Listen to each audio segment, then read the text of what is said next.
Hello friends, welcome to video education point. और आज हम करने जा रहे हैं साइकोलॉजी के कुछ एमसीक्यू। चलिए स्टार्ट करते हैं। क्वेश्चन नंबर फर्स्ट है आपका, रीना कक्षा सेकंड की छात्रा है, उसे अध्यापिका ने डंडे से पीटा। अगले दिन वह अध्यापिका के हाथ में डंडा देखकर रोना प्रारंभ कर देती है। अधिगम का अंतरण है। कौन सा अधिगम का अंतरण है? ऑप्शन है आपके सामने ऊर्ध्वाधर, नकारात्मक, सकारात्मक और द्विपार्श्विक। तो फ्रेंड्स बात कर लेते हैं नकारात्मक और सकारात्मक की। जो सकारात्मक जो ट्रांसफर होता है, जो पॉजिटिव जो ट्रांसफर होता है, या आप इसको सकारात्मक अंतरण भी कह सकते हैं। इसके अंदर क्या होता है, एक स्थिति में सीखा गया ज्ञान जब दूसरी स्थिति में काम आता है तो उसको कहते हैं सकारात्मक पुनर्बलन या फिर अंतरण। तो इसके अंदर फ्रेंड्स जैसे साइकिल चलाने के बाद आप मोटरसाइकिल चलाना सीखते हैं, या फिर गिनती सीखने के बाद पहाड़े पढ़ना या याद करना सीखते हैं। नकारात्मक की जब बात आती है तो जब पुराना सीखा हुआ ज्ञान दूसरी स्थिति में यानी कि नया ज्ञान सीखने में काम ना आए तब उसको क्या कहते हैं, नेगेटिव ट्रांसफर। तो इसके अंदर जो है रीना ने क्या किया, पहले दिन उसको अध्यापिका के द्वारा डंडे से पीटा गया और दूसरे दिन ही वह डंडे को देख करके रोना शुरू कर देती है। तो इसमें कौन सा अंतरण है? इसमें होगा द्विपार्श्विक अंतरण। ठीक है फ्रेंड्स, चलिए स्टार्ट करते हैं सेकंड क्वेश्चन। पूजा सेकंड ग्रेड की तैयारी कर रही है। उसी दौरान उसके रीट के एग्जाम का जो परिणाम है वो आ जाता है और उसमें वह असफल हो जाती है। वह दुखी होकर तैयारी करना बंद कर देती है। क्लार्क हल के अनुसार उसे किस चीज की आवश्यकता है?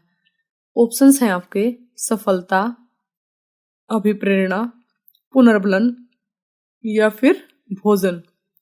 तो फ्रेंड्स देखिए, जब कोई भी स्टूडेंट होता है किसी भी एग्जाम की तैयारी करता है, उसका प्रीवियस जो एग्जाम होता है जो उसने अभी अभी दिया था, उसका अगर रिजल्ट आ जाता है और वो रिजल्ट अच्छा ना आए तो क्या होता है, बच्चे जो है दुखी हो जाते हैं, परेशान हो जाते हैं और उनका आगे तैयारी करने का मन नहीं करता। तो उस टाइम पे उन्हें पुनर्बलन की जरूरत होती है, रीइंफोर्समेंट की उन्हें जरूरत होती है। चलिए नेक्स्ट क्वेश्चन देखते हैं। बुरी आदतों को छुड़ाना तथा अच्छी आदतों का निर्माण करने के लिए अधिगम का कौन सा सिद्धांत उपयोगी होगा? समीपता का सिद्धांत, या फिर उद्दीपन परिवर्तन, या फिर क्रिया प्रसूत अनुबंध, या फिर अनुकूलित अनुक्रिया। सबसे पहले हम बात कर लेते हैं समीपता के सिद्धांत की। ये जो समीपता का सिद्धांत है ये एडविन रे गुथरी के द्वारा दिया गया था। उसके बाद बात करते हैं उद्दीपन परिवर्तन। उद्दीपन परिवर्तन जो है कोहलर ने दिया था। क्रिया प्रसूत जो सिद्धांत है इसको ऑपरेंट कंडीशनिंग भी बोलते हैं, इसको बीएफ स्किनर ने दिया था। और उसके बाद आता है अनुकूलित अनुक्रिया सिद्धांत, ये जो है पावलोव के द्वारा दिया गया था। देखिए अब इनमें से कौन सा सिद्धांत उपयोगी होगा जो बुरी आदतों को छुड़ा देगा और अच्छी आदतों के निर्माण में हेल्प करेगा? फ्रेंड्स मैंने आपको ये बताया है कि किस किस के द्वारा ये सिद्धांत दिए गए थे। आई थिंक आपके माइंड में आ गया होगा कि कौन सा ऐसा सिद्धांत है जो बुरी आदतों को छुड़ा देगा, छुड़ाकर अच्छी आदतों के निर्माण में हेल्पफुल रहेगा। तो ये होगा अनुकूलित अनुक्रिया सिद्धांत। ठीक है फ्रेंड्स, जो पावलोव के द्वारा दिया गया था। चलिए नेक्स्ट क्वेश्चन देखते हैं। निम्नलिखित में से कौन सा कथन सीखने के बारे में सही है? बच्चों के द्वारा की गई त्रुटियां यह संकेत करती हैं कि किसी तरह का सीखना नहीं हुआ। ऑप्शन सेकंड है आपका, सीखना उस वातावरण में प्रभावी होता है जो संवेगात्मक कारकों से प्रभावित होता है। ऑप्शन सी है आपका, या ऑप्शन थर्ड है आपका, सीखने के किसी चरण पर सीखना संवेगात्मक कारकों को प्रभावित नहीं करता या उसका प्रभाव नहीं होता। सीखना मूल रूप से मानसिक क्रिया है। फ्रेंड्स इसमें ये आपको बताना है कि कौन सा कथन इनमें से सही है। तो इनमें से सही कथन है सेकंड, कि सीखना उस वातावरण में प्रभावी होता है जो संवेगात्मक जो कारक होते हैं उनको प्रभावित करता है या प्रभावित होता है। नेक्स्ट क्वेश्चन है आपका, एक बालिका को साइकिल चलाना आता है, वह स्कूटी खरीदती है और आसानी से स्कूटी चलाना सीख जाती है। वह अधिगम का कौन सा स्थानांतरण है? पार्श्विक है, नकारात्मक है, शून्य है या फिर सकारात्मक है? फ्रेंड्स नकारात्मक जो स्थानांतरण होता है या जो नकारात्मक जो ट्रांसफर होता है उसके अंदर क्या होता है, एक स्थिति में सीखा गया ज्ञान दूसरी स्थिति में काम नहीं आता। और ये शून्य जो स्थानांतरण होता है इसके अंदर क्या होता है, जो एक स्थिति में सीखा गया ज्ञान है ना तो वो दूसरी स्थिति में काम आता है और ना ही बाधा बनता है। तो फोर्थ जो आपकी टाइप है ये सकारात्मक। इस सकारात्मक के अंदर क्या होता है, जब एक स्थिति में सीखा गया ज्ञान दूसरी स्थिति में काम आए तो वो क्या होता है, पॉजिटिव ट्रांसफर, या इसको सकारात्मक स्थानांतरण भी कहते हैं। तो इसमें क्या है, एक बालिका को साइकिल चलाना आता है और वो स्कूटी खरीदती है और आसानी से स्कूटी चलाना सीख जाती है, तो इसमें कौन सा स्थानांतरण हुआ, तो इसमें हुआ सकारात्मक स्थानांतरण। नेक्स्ट क्वेश्चन है आपका, अनुभव एवं प्रशिक्षण के द्वारा व्यवहार परिवर्तन को अधिगम कहते हैं। ये डेफिनेशन किसकी है, ये जो परिभाषा है इसके ऑप्शंस यहाँ पे अवेलेबल हैं, गिलफोर्ड ने, स्किनर ने, या फिर वुडवर्थ ने, या गेट्स ने। कई बार एग्जाम में इस तरह की डेफिनेशंस पूछ ली जाती हैं, तो फ्रेंड्स इसीलिए हमने इस टाइप के क्वेश्चन भी इस वीडियो के अंदर डाले हैं। ये जो डेफिनेशन है अनुभव और प्रशिक्षण के द्वारा व्यवहार में परिवर्तन, ये दी थी गिलफोर्ड ने। उसके बाद आपका क्वेश्चन है, कक्षा 5th का रोहन प्रारंभिक पाठों को तो तीव्र गति से सीखता है, परंतु कुछ टाइम के बाद क्या होता है, उसकी जो सीखने की जो गति होती है वो धीमी पड़ जाती है, और एक समय ऐसा होता है कि कितने भी प्रयास कर लो वो अधिक नहीं सीख पाता। तो यह कौन सी प्रक्रिया है, प्रत्यक्षण है, मानसिकता है, अधिगम पठार है, या फिर अधिगम अवरोध है। तो फ्रेंड्स ये है अधिगम पठार। अधिगम पठार क्या होता है इसकी बात हम कर लेते हैं। सीखते समय या अधिगम करते समय, लर्निंग करते समय हमारी जो सीखने की गति है वो रुक जाती है। उसे मतलब कैसे रुकती है, वो एकदम अचानक से रुक जाती है, तो उसी को क्या कहते हैं, अधिगम पठार कहते हैं। नेक्स्ट क्वेश्चन है आपका, गेस्टाल्ट का अर्थ है व्यवहार के रूप में, परिवर्तन के रूप में, मशीनों के रूप में, या फिर समग्र के रूप में।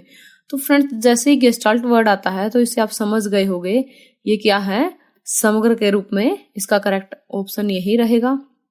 नेक्स्ट क्वेश्चन है आपका, एक विकलांग बालक अत्यधिक परिश्रम करके कक्षा में प्रथम आने का प्रयास करता है, इसे किस प्रतिरक्षण प्रणाली में आप रखोगे, पुष्टिकरण में रखोगे, प्रक्षेपण में, प्रतिगमन में, या फिर क्षतिपूर्ति में। तो फ्रेंड्स ये आएगा क्षतिपूर्ति की कैटेगरी में। नेक्स्ट क्वेश्चन है, विष्णु जो है पढ़ाई करते समय नींद भगाने के लिए चाय पीता है, लेकिन चाय पीकर वह गहरी नींद में सो जाता है, तो ये अधिगम का स्थानांतरण, कैसा स्थानांतरण हुआ। इसमें देखो उसको कोई बेनिफिट नहीं हुआ चाय पीने का, क्योंकि उसको चाय पीने के बाद गहरी नींद आ जाती है, और लेकिन वो चाय किस लिए पीता है, नींद भगाने के लिए। तो इसमें बताना आपको कौन सा स्थानांतरण है, पार्श्विक है, शून्य है, सकारात्मक है, या फिर नकारात्मक है। फ्रेंड्स इसके अंदर जो स्थानांतरण होगा वो नकारात्मक होगा। नेक्स्ट क्वेश्चन आपका है, सीखना विकास की प्रक्रिया है, यह परिभाषा किसकी है, यानी कि जो लर्निंग है वो एक डेवलपमेंट प्रोसेस है।